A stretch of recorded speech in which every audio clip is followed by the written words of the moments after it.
საქართველოს ლოლოთა და განსახლების სამინისტრო წალკაში გადასახლებულ ეკომიგრანტთა რაოდენობის დადგენასა და მათი სტატუსის განსაზღვრის შესახებ საკანონმდებლო ცვლილებებზე მუშაობას იწყებს.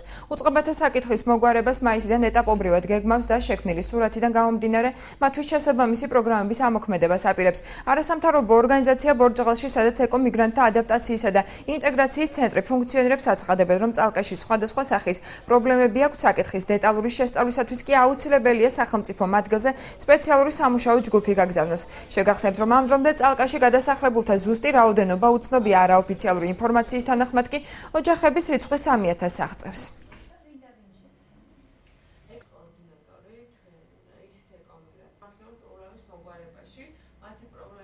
ზოგადად ეს ფაქტი მისასალმებელია, თუმცა არ უნდა გაიწელოს დროში, იმიტომ რომ ჩვენ გახსოვს უამრავი დაპირება, რომელიც დროში გაიწელა და რეალურად პრობლემად რჩება ისევ წალკაში. აუცილებელია მათ დეტალურად მოახდინონ ამ ყველაფრის შესწავლა, შექმნან ადგილზე ვთქვათ რაღაცა ცენტრი, რომელიც შეისწავლის ადგილზე ამ პრობლემებს და მერე მოახდენს ამ პრობლემების მიტანას ცენტრალურ ხელისუფლებამ.